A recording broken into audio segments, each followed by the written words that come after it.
I like this guy. Andy, or well, Stitch Together Productions, or Andy, the Manical Cinephile. He does a lot of horror reviews. Really fun. Him and Dr. Wolfie are probably like one of the bigger horror movie reviewers I love watching. Also, actually, Dr. Wolfie also does like the comics, like for Halloween. Yeah, and I gotta save some of these, or like I saved myself from watching some of these tier lists because I was like, oh, maybe I could react to them, and I feel like he's criminally underrated. Like, if the guy's still got to do a job, like he's still got to do a 9 to 5. I feel like, come on, this guy has put so much production in his stuff. Like this is a crime that he's not be able to do this full time. But yeah, he did like the worst to best of this, is like really old though, of Nightmare on Elm Street. It's a series I do like a lot, which is kind of weird to say about, you know, a franchise centered around a child killer.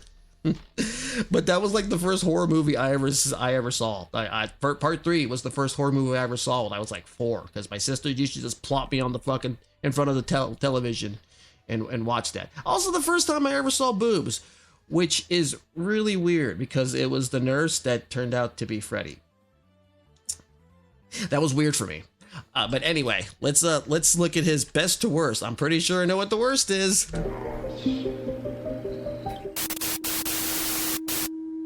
Hello, we're Andy, the Maniacal Cinephile, and to celebrate the 40th anniversary of A Nightmare on Elm Street, we're gonna rank all the movies from worst to best. Happy birthday to you, happy birthday to you, happy birthday, dear Freddy, happy birthday to you. Don't worry, Rex. This time, I'll protect you from the mean old man with the claws. Remember, little buddy, we beat Jason in that dance-off and used the Necronomicon to send Freddy back to development hell. Oh, he has it. We need to get that back. Freddy's gone. See? I still have his knives. Ooh. That is, until the next reboot.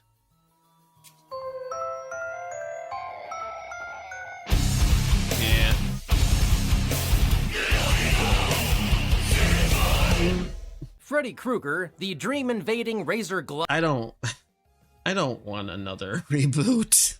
I know they're gonna do it. We all know they're gonna do it. They're already fixing to do it with. By the way, I want to recommend you one SCP series. All right. Well, I'll write it down a little bit. But like I said, I don't want. I know they're doing a Friday the 13th already. Like, they're gonna have the show, which, okay, it seems it's more centered around Pamela Voorhees, but I don't want these to come back. I mean, I really don't. Robert Englund is Freddy. It's just no one seems to ever really. And while Jackie Earle Haley did okay in the remake, whatever the fuck, it's no. Loved Killer is one of the most iconic villains in horror. Ranking all 9 Nightmare movies will be tricky because the franchise has its highs and lows. I don't hate these movies all that much, to be honest. The later ones after 3, they're silly. I was just kind of, okay, let's just have fun with it. Each film, even the weaker ones, offers something unique and different. Freddy's been scary, campy, meta, and remade. He's even been to Japan. What? Oh, yeah. Not bad. So, let's break down and rank the Freddy movies from worst to best. Use our link in the description and promo code Stitch Together Pictures to get 20% off Fangoria magazines and merch. Yeah, like I said, it wasn't surprising. Dead Last is the 2010 remake that lacks the charms and thrills of the original series in every way. He's no Robert Englund, but surprisingly, Jackie Earle Haley's more menacing Freddy is the best part of the movie. Yeah. It's real. I'm real.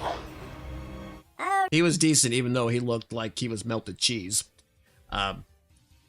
the acting I did not like. It was very boring. It's weird that, you know, I get it that, you know, obviously they often can't sleep, but they all look like they can't sleep. It doesn't seem to really they all look like they're sleepy. It doesn't look right.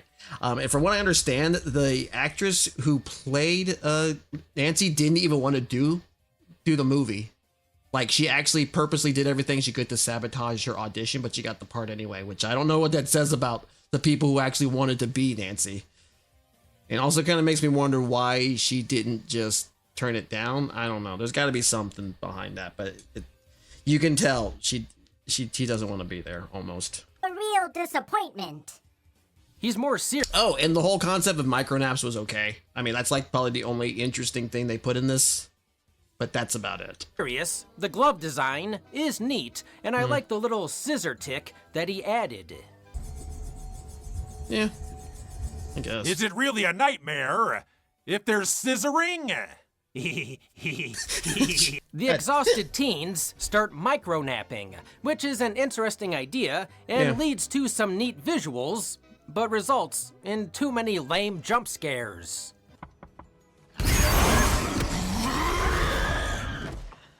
They attempt to switch up Freddy's backstory, and the entire film plays out like a mystery movie. Was Freddy a child abuser, or did the children lie about it? After 90 minutes, we get the big reveal that Freddy Krueger is bad. Yeah. No shit! I don't know if I would have liked it, but an innocent Freddy would have been the better payoff for the story they were telling. Yeah. He's not after us because we lied. He's after us because we told the truth. Which originally he was supposed to be like a chomo, but Wes Craven, I think he planned against it, or like he didn't put it in there. So he's just a child murderer. So that's better, I guess. But it's a lot grosser if he was the, you know, a pedo. Yeah, go ahead, please. Reveal, go on. But like I said, I know that he was supposed to. They wanted to do, or that was one of Wes Craven's ideas, was to make him a child predator. But again, he ultimately went against it and just made him a child killer. And they kind of, sort of alluded in like the later ones, but A repressed memory. Like this remake. One of the most creative and campy horror franchises of the 80s had all the fun squeezed out of it. See, I didn't find that scary when I first saw it. I just saw that was funny looking. In the end, the remake failed to connect with horror fans due to the boring dream sequences, flat performances, and His mom was apparently... Oh, no, that's true. That one is actually... Well, that technically was canon. The son of 1,000 maniacs. I know that one. Like I said, I watched this series, so... Which actually is messed up, but yeah. That's why he's so crazy. lack of creative kills. He fucked up. Oh my god, that was so bad. Oh, jeez, I hated this. It's a snooze fest.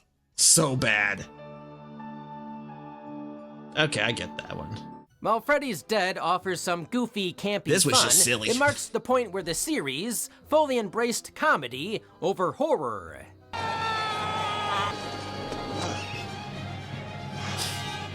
They turned the Dream Demon into a Looney Tune.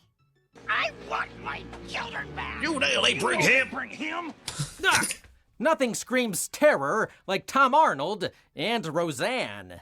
The final nightmare gave us Freddy's full backstory. We see the bastard son of 100 maniacs, 100 maniacs. as a disturbed young boy. He was I don't know why I adopted keep by getting an that confused. abusive drunk played by Alice Cooper.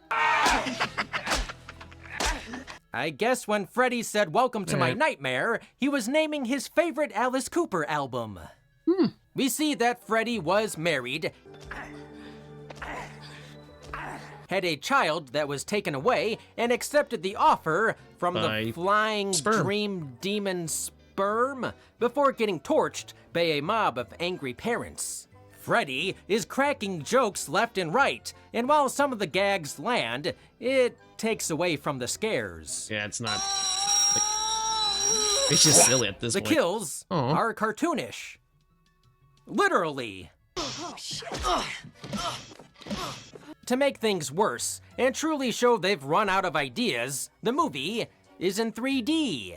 Which looks really stupid when you don't watch it in 3D, because all these little weird things where they're, you know, putting their fingers in front of the camera look really fucking dumb. Not the whole movie, No, just the the last final part. 15 minutes. Yeah. Cheap bastards! I think Freddy was going through a mid-death crisis.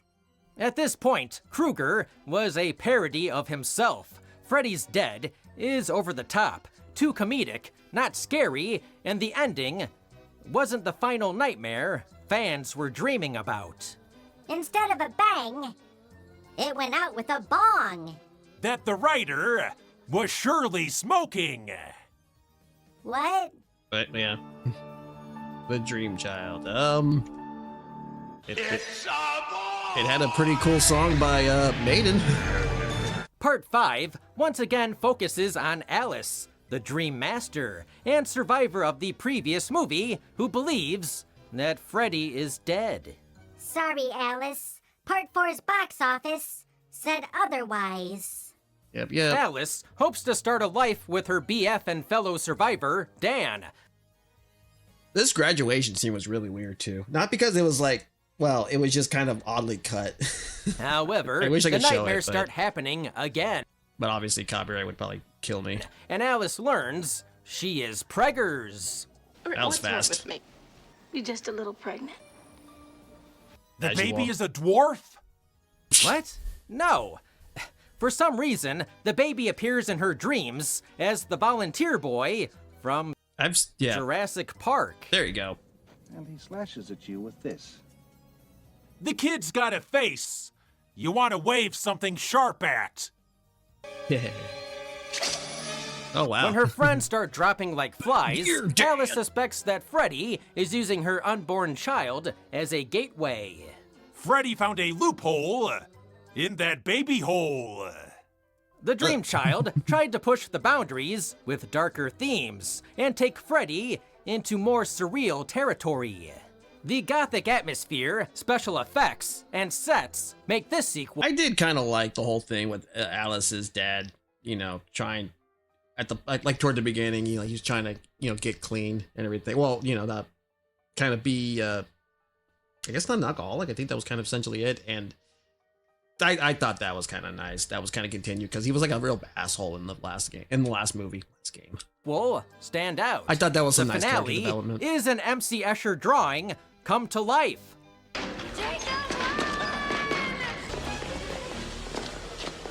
However, the movie doesn't live up to the God help if you fell off those stairs. Where the hell would you go? standards of the previous sequels, and Freddy's one-liners are becoming the focus. Spoken like a true French waiter. Visually, the film is impressive, but the plot is underwhelming and convoluted. Your birth was a curse on the whole of humanity. What Mother would tell us before bed. Oh. The ghostly nun, Freddy's mom Amanda, shows up again, claiming if her spirit is free, she can stop Freddy. Yet, in the next movie, Freddy has killed every kid in town. Good job, sister. Town fair. Hell yeah, that's right. At this point, New Line Cinema, the house that Freddy built, was a factory, I mean, she wasn't a bad person. pumping out a Freddy movie every year. Part 5 feels rushed, because it was. The hell? The Dream Child was premature. Okay. I do not hate this movie. Every time I hear what the birth of humanity may have been a mistake. Well, let's be honest, it's Freddy, so. But I don't hate this movie. I remember watching it, and not hating it. And yet, when the internet kind of obviously became more prominent, and I started, obviously looking into this, I did not realize how many people did not like this film. I thought it was fine. I mean, obviously, it's not like the first one. It's not even like the third. But I liked it. it's weird. The second Freddy film is now considered a gay horror classic due to its homoerotic undertones. Okay, when I watched that again, I was like, oh, okay. And I heard that it was a gay movie. I was like, and then I watched it again. I was like, yeah, okay, yeah, I guess I can see that. A lot of man ass in that movie.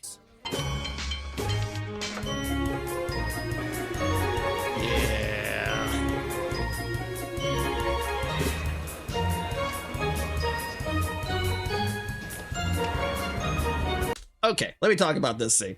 He goes to the bar, he gets the beer. That's his coach. And then after this, he makes him go and run laps around the gym. I was like, he's not in school. He can't make you do that. It's why did you go and run laps for? I mean, it's also nice for him to go let him take a shower after running those laps. But it's I was like, that was weird. It's like if you saw your teacher in at the store, and it's like they can't make you do math problems. Oh, there you go. There's the man ass. They put makeup on his butt. What the fuck you doing in my room? There's something inside him. Something is trying to get inside my body, and you want to sleep with me. Oh boy. Uh-oh. Okay. Maybe they were overtones. The director, after the first screening, was like, wait, is my movie gay? How does this keep happening? Every movie I make is gay. I'm sorry. No, not the hot dogs. Are they popping? Part 2 is often criticized because it goes against the rules set by Wes Craven in the first film. Freddy doesn't want to invade Jesse's dreams. He wants to possess Jesse and wear him like a meat suit to also great visual effects here. Goddamn. Invade the real world. Okay, he was like Rey Mysterio right there. Breaking the nightmare-based premise. Aww. Oh, wow. You'd think Freddy wouldn't want to go anywhere near a barbecue. Andy, if you're a god in the dream world, why would you want to leave? Well, that's a good question. Some people do have messed up dreams. Yeah, we do. Look. What was that? What? Huh? While it's not as strong as the other entries, Freddy's Revenge has gained a cult following, especially in the gay community, for embracing Jessie as a scream queen. Yeah. I feel kind of bad for the actor who played Jesse, because he pretty much, this movie kind of more or less messed up his career. He was beforehand, he was on Broadway, so, and this, it kind of tanked everything. He seems to be doing fine now. He's kind of embraced it, the movie, but there was that part. But it was really hard for him, I know, especially because he was in the closet at the time. And he's got a good scream, let's be honest. Personally, I love it because this is perhaps the darkest version of Freddy. You've got the body, I've yeah. got the brain. That's really cool. Freddy, we didn't need to see your tissues to know you got issues. Kevin Yeager's makeup is my favorite out of the series, and Robert's performance... He looks really grimy, too. I kind of like that. ...is wicked. You are all my children now. Me, when I go on Pet Finder. Oh. Oh, okay, you're adding this one. Okay.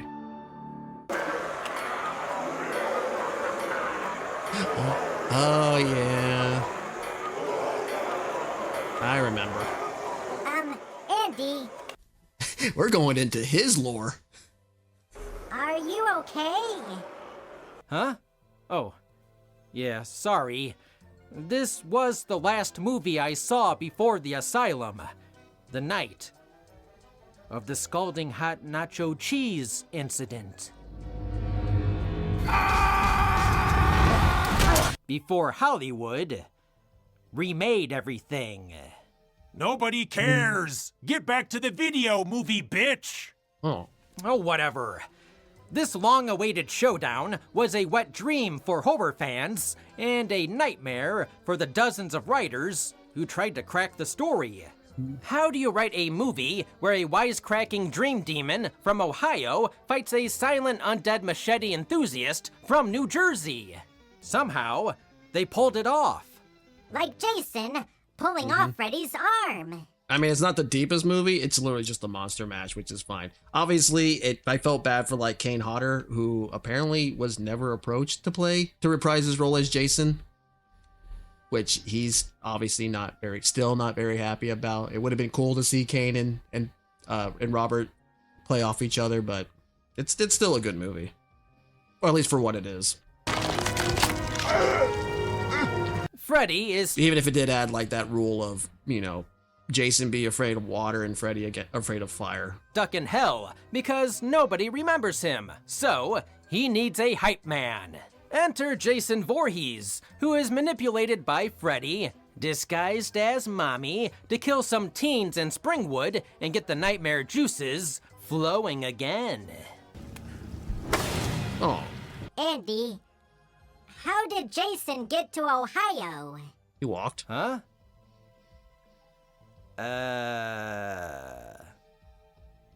He walked. Let's just say However, Jason doesn't know when to stop and hogs all the kills for himself. Some say he's still flying to this day. With over 20 kills in the movie, Freddy only got one. Oh, that's right. That was a pretty good one. The two biggest horror icons of the 80s then battle it out with a bunch of expendable teenagers and a member of Destiny's Child thrown in for good measure. While it's not the scariest nightmare film, Freddy vs. Jason is a blast to watch, with plenty of over-the-top kills, it's a fun fan movie. service, and the final battle is an entertaining bloodbath. Plot holes be damned. Freddy died by fire, Jason by water. How can we use that? He looks They great. don't. And they don't, yeah. Freddy and Jason go at it like professional wrestlers, throwing punches.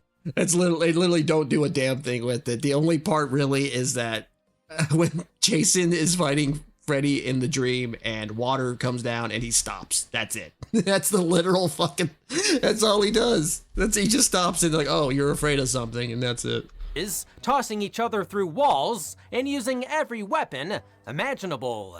Hey, asshole! Ha ha, you looked. Got him. The plot and characters aren't anything to write home about, but so what when you've got two horror legends body slamming each other through cabins? Well, now the cabin has a better view of the lake. The movie delivers exactly what fans wanted, a monster mash of epic proportions where both villains refuse to die. Why won't you die? When we visit Grandma at the nursing home. Oh.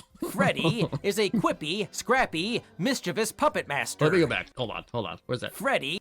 This guy, he brought it in terms when he's in his scene where he's getting killed. He fucking brought the fucking terror. I liked his death mostly because his acting was very good. He is a quippy, scrappy, mischievous puppet master, and it's one of his more entertaining portrayals. Sadly, or fittingly, it was the last time Robert Englund played Freddy in a movie. Oh, yeah. But he did not disappoint. Supposedly, well, there was a lot of iterations that were going to lead to the sequel. One was going to be apparently, like the one at the ending was, this was a rumor, so I don't know how true it was, that they were going to go to hell and they would have met Pinhead from the Hellraiser series. And the other one, obviously, a lot of people know, is they were going to set up Ash versus Freddy versus Jason versus Ash, you know, from the Evil Dead films. Which completely fell through. I don't really know. They did the comic, but I didn't hear. I heard it wasn't very good. I remember because Bruce Campbell, he said he got a phone call, you know, it was like from New Line, and they had offered him, talked about like, oh, we're interested in doing it. You know, obviously an Ash versus Freddy versus Jason film. And he's like, oh yeah, great. I'd love to kick their ass. And then they hung up on him. Like it went silent for a second and then they hung up on him. That's what he said. So, oh, that would have been probably pretty cool. I would have loved to have seen that, but all these people have kind of aged out of the roles. Fuck. I would have loved it. Ugh. The Dream Master. How's this for a wet dream? As usual, messy. I remember this one the least because I've seen it the least. I didn't hate it. I haven't gotten around to watching it as much. And confusing. Following the success of Dream Warriors, Freddy went from Dream Stalker to full-on rock star.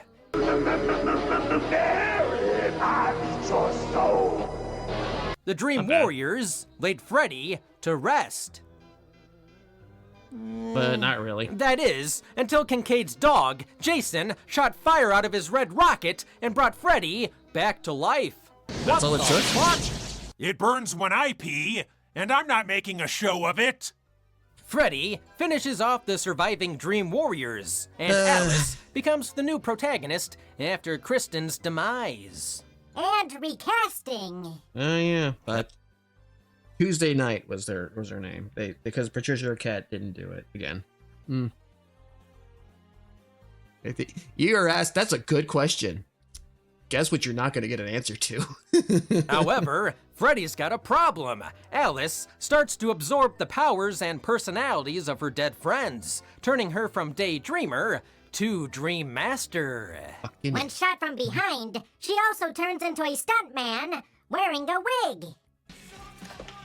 Wow, that's a bad wig. I did enjoy Alice's journey from Shy Girl to Final Girl. She's my favorite heroine in the series after Nancy. Of course. And she's my favorite MILF on MILF Manor. What? It's the mom's sons that is the dating pool. I thought it was going to be other people. What? I mean, she looks good, but it's like, jeez. Other guys. By part 4, Freddy has embraced his role as the comedian of horror. He was killing for revenge, but now he's killing for fun. Wanna suck the face? No. Part 4 is Bad known touch. for the death scenes tailored to the character's personality. For instance, Debbie is afraid of bugs, so Freddy turns her into a cockroach and crushes her in a roach motel. You can check in, but you can't check out. And I thought the Bates Motel had bad reviews. This sequel embraced the MTV style with inventive kills and flashy music video visuals. Alice, fully leveled up, enters Wonderland and discovers Freddy's latest temporary weakness. Looks himself in the mirror. His own reflection. All right. Well, he is ugly. It's odd, but the effects are great when the souls of Freddy's victims burst from his chest and rip him apart. Freddy was at the peak of his popularity, and The Dream Master was the highest-grossing film in the franchise. Until Freddy vs. Jason. Yeah. Villains are like titties. 2 is better than 1. But not a deal breaker. Part 4 is a fun and memorable installment, though it lacks the depth and character-driven story of Part 3.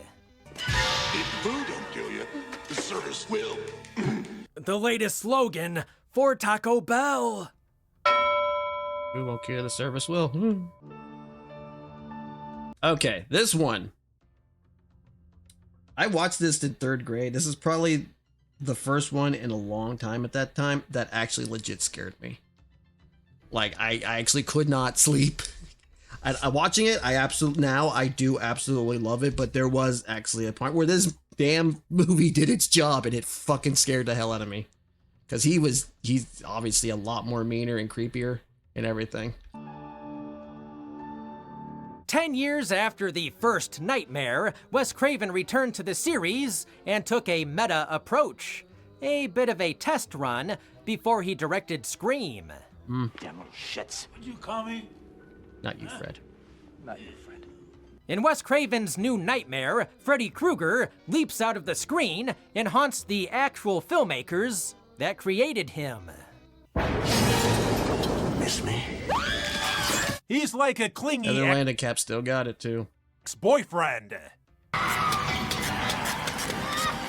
See? Part 7 takes scary movie fans behind the scenes and flips everything we know upside down.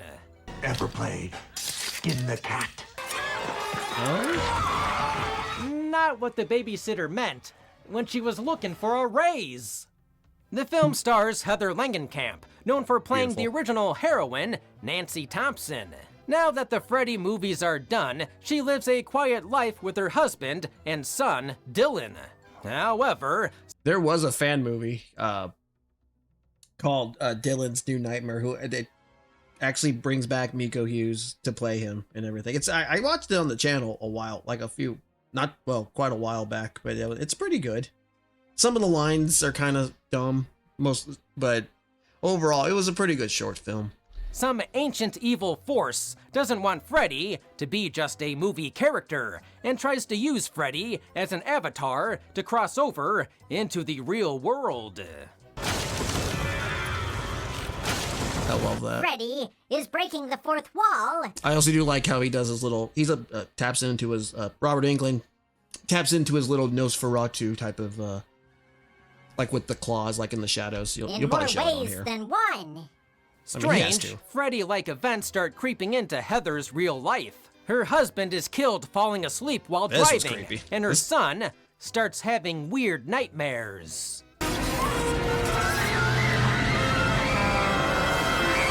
The real nightmare is LA traffic. To save her son, this entity forces Heather to play Nancy one last time, blurring the line between character and actress. I do like that scene. Like, it was toward the end where she's talking to the guy who plays her dad, and it's kind of, you kind of slowly realize that she's in a dream, and then she also starts to realize it. It's actually really well done. Joke's on Freddy. Dylan wet the bed. This installment brings a fresh take on Freddy by making him a darker, primal, demonic force. Freddy 2.0 comes with a creepy trench coat, an organic glove based on the original poster. It's all like bony and veiny. And isn't here to joke around. Those rocks. When you're sitting on Grandpa's lap, and Grandpa is Steven Tyler. While not as fun as the other sequels, it is clever, self-aware, and ahead of its time. Hell, New Nightmare is a better remake than the remake!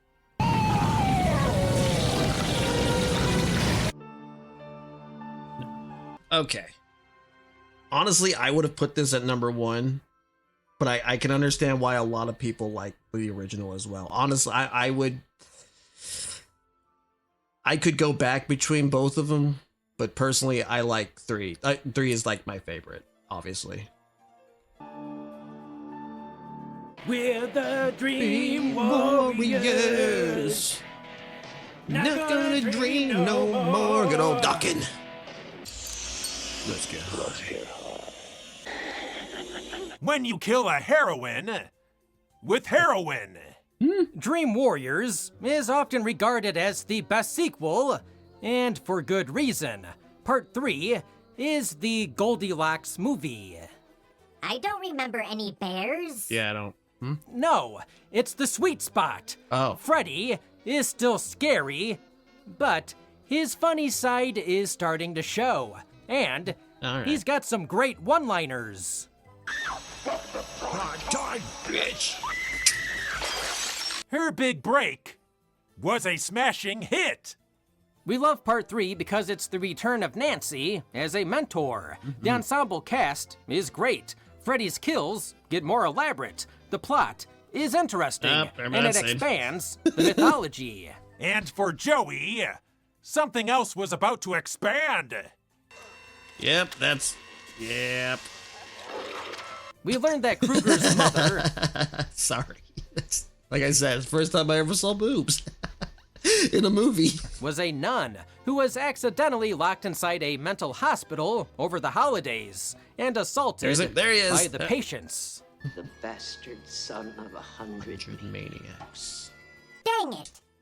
We don't even get one father! We also see where Nancy's dad hid Freddy's body. Ray Harryhausen would be rolling in his grave. He too was buried in a car trunk. Oh. The concept of teens gaining powers in their dreams to fight back against Freddy is inventive, and the dream sequences are some of the most creative in the franchise. Oh, that was fucking awesome. Ugh. Why are they upset? Ugh, it's all right. It's like using your tendons as puppet strings. Oh, I love it. They're front row for a puppet show. The combo of its strong characters, inventive dream sequences, and blend of horror and humor make Dream Warriors a fan favorite. Hell, ask me again in a week, and I might put it at number 1. It's that good.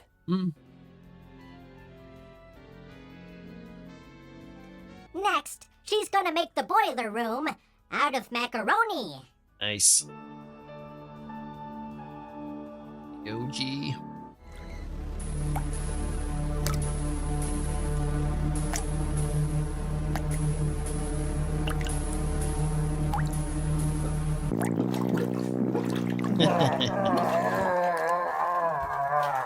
The original Nightmare on Elm Street is one of the best horror films ever made. Wes Craven created one of horror's most iconic villains in Freddy Krueger, a killer who attacks I mean, that's probably what would happen if, like, a guy, if Freddy did that to a guy. you when you're most vulnerable. In the tub. No, on the toilet. What? No, you guys! In your sleep! Whatever you do, don't fall asleep. Not the worst thing Johnny Depp has found in his bed. The actual footage of Amber Heard taking that dump. The film's mix of supernatural That is a joke. It's also sadly true. horror, psychological tension, and surreal visuals set it apart from the other slasher films of the 80s. Her new boyfriend. I mean, it did happen. Not like that, but it did happen. With his must wife. be French. Robert Englund's performance Johnny as Depp's Freddy is terrifying, sinister, and unforgettable, and the dream sequences are inventive and disturbing. See? See what happens when you have premarital sex? Fun! The original's haunting concept, atmosphere, creativity, and genuine scares made Freddy a legend. The first film is still the best. I get that. Oh.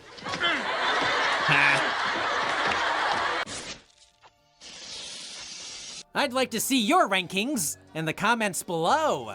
I can't imagine. I can't say it would be too different. I mean, I probably would put 3 at number 1. I would feel bad to put the first one anywhere below 3. I mean, it's a toss up literally between, in terms of second place, it'd be like the toss between New Nightmare and the original. but I would say the original. Because I like New Nightmare, but I feel like the first one still holds up so well. But yeah, obviously the last one with the remake. The remake is horrible. Yeah, let's see, like remake, Freddy's Dead, Freddy versus Jason. Let me think. Dream Child, then Dream Child, Dream Master, then Part 2. Again, I think Part 2 gets a bad rap. I actually kind of liked it. Then New Nightmare, Original 3. I think I got them all. Either way, good video.